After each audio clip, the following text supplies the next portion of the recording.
Brought to you by Sandeep University. Sandeep University, a UGC-recognized experience, a 250-plus acre world-class campus with complete academic facilities. Join Sandeep University today. नगर परिषदांचे निकाल लागलेले आहेत आणि याच्यामध्ये भाजप हा पुन्हा एकदा महाराष्ट्रातला सर्वात मोठा पक्ष असल्याचं सिद्ध झालेलं आहे. भाजपसोबतच शिवसेना असेल किंवा राष्ट्रवादी असेल यांची सुद्धा ताकद ही महाराष्ट्रामध्ये दिसून आलेली आहे आणि त्यामुळे सारखा प्रश्न विचारला जातोय की विरोधक नेमके कुठे आहेत.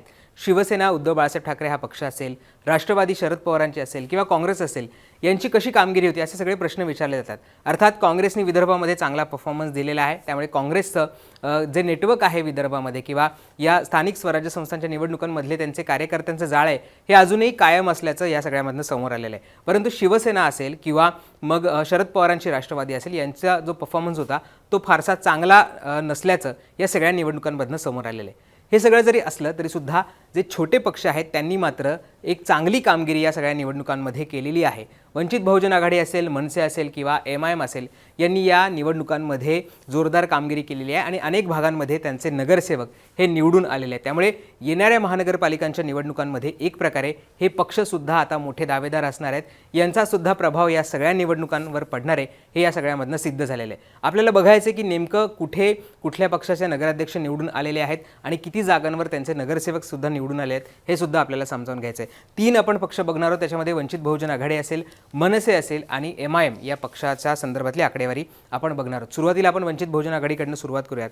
सातत्याने वंचित बहुजन आघाडी ही राज्यभरातल्या वेगवेगळ्या भागांमध्ये सभा घेत असते. एक वेगळी मांडणी आम्ही करतो असं त्यांच्याकडनं सांगण्यात येत असतं. अर्थात मवियासोबत अनेकदा बोलणी झाली पण ती काही सफल होऊ शकलेली नाही आहे. वंचित बहुजन आघाडी यावेळेस स्वतंत्र लढली आणि वेगवेगळ्या भागांमध्ये त्यांनी त्यांचे उमेदवार हे नगर परिषदांसाठी उतरवले होते. याच्यामध्ये आपण जर बघितलं तर वंचित बहुजन आघाडीचे 2 ठिकाणी नगराध्यक्ष हे निवडून आलेले आहेत. नगराध्यक्ष पदांवर आता त्यांचे जे उमेदवार आहेत ते विराजमान झालेले आहेत आणि त्यांनी दिलेल्या माहितीनुसार 70 नगरसेवक त्यांचे वेगवेगळ्या भागांमधनं निवडून आल्याचा दावा हा वंचित बहुजन आघाडीने केलेला आहे.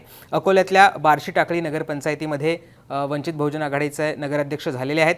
अख्तर खातून अलीमोदीन यांचा विजय हा या सगळ्यामध्ये झालेले आहेत आणि ते आता तिथे नगराध्यक्ष झालेले आहेत. आणि चांदूर रेल्वे नगर परिषदेमध्ये सुद्धा प्रियंका विश्वकर्मा या सुद्धा नगराध्यक्ष झालेल्या आहेत. अख्तर खातून या सुद्धा बार्शी टाकळी या भागातनं नगराध्यक्ष झालेल्या आहेत. त्यामुळे या 2 ठिकाणी वंचित बहुजन आघाडीचे नगराध्यक्ष आता निवडून आलेले आहेत. नगरसेवकांचा आपण जर विचार केला तर अकोल्यामध्ये 25 नगरसेवक त्यांचे निवडून आलेले आहेत. चांदूर रेल्वे या भागामध्ये 5, अहिल्यानगरमध्ये 5, संगमनेरमध्ये 2, शेगावमध्ये 1, यवतमाळमध्ये 3, जळगाव जामोदमध्ये 1, कंधारमध्ये 1, नागपूरमधल्या वाडीमध्ये 4, कणकवलीमध्ये 1, चंद्रपूर भद्रावतीमध्ये 3 आणि गडचिरोलीमध्ये 1 असे नगरसेवक आहेत ते वंचित बहुजन आघाडीचे निवडून आलेले आहेत आणि इतर सुद्धा ठिकाणी निवडून आल्याचा दावा हा वंचित बहुजन आघाडीने केलेला आहे. 2 नगराध्यक्ष त्यांचे अर्थातच निवडून आलेले, त्यामुळे एक प्रकारे उभारी खास करून विदर्भामध्ये ही वंचित बहुजन आघाडीला मिळालेली आहे आणि वंचित बहुजन आघाडीने यश या सगळ्या भागामध्ये संपादित केलेलं आहे. आपण जर MIMचा विचार केला तर MIMने सुद्धा या सगळ्या निवडणुकांमध्ये मोठी बाजी मारलेली आहे. MIMचा एका ठिकाणी नगराध्यक्ष निवडून आलेला आहे आणि 56 ठिकाणी त्यांचे नगरसेवक हे सुद्धा निवडून आलेले आहेत. वाशिम कारंजा जी नगर परिषद आहे तिथे मोठं यश हे MIMला मिळालेलं आहे. वाशिम कारंजामध्ये फरिता बानो शफी पुंजानी या नगराध्यक्षा म्हणून निवडून आलेले आहेत. त्यामुळे आपण बघतोय की एक MIMने सुद्धा खरं तर MIMची चर्चा फार या सगळ्या निवडणुकांमध्ये झाली नव्हती, परंतु ज्या पद्धतीचं मायक्रो प्लॅनिंग त्यांनी केलं आणि ठराविक मतदारसंघ त्यांनी निवडले त्याच्यामध्ये त्यांनी त्यांचं यश संपादित केलेलं आहे.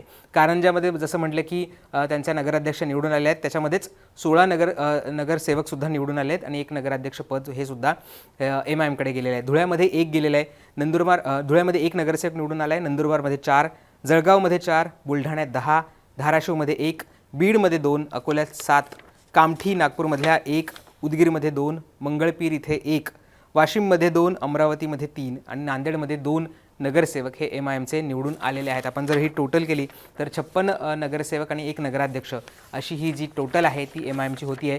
ही सुद्धा संख्या मोठी आहे असं मानायला हरकत नाही.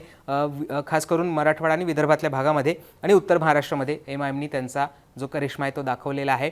महानगरपालिकांच्या निवडणुकांमध्ये सुद्धा MIM या सगळ्या भागांमध्ये एक वेगळा फॅक्टर ठरेल, एक किंग मेकर फॅक्टर ठरेल असं सुद्धा म्हणायला हरकत नाही. त्याचबरोबर आपण मनसेचा विचार केला. मनसे आता मुंबईमध्ये शिवसेनेसोबत युती करते आहे आणि महाराष्ट्रामध्ये महाराष्ट्रामधल्या अनेक महानगरपालिकांमध्ये सुद्धा त्यांची उद्धव बाळासाहेब ठाकरे यांच्या पक्षासोबत युती होण्याची शक्यता वर्तवली जाते. तर अर्थात त्याची अधिकृत घोषणा कधी होते हे पाहणं महत्त्वाचं असणार आहे. पण मनसेने सुद्धा काही ठिकाणी त्यांचे नगरसेवक हे निवडून आणलेले आहेत.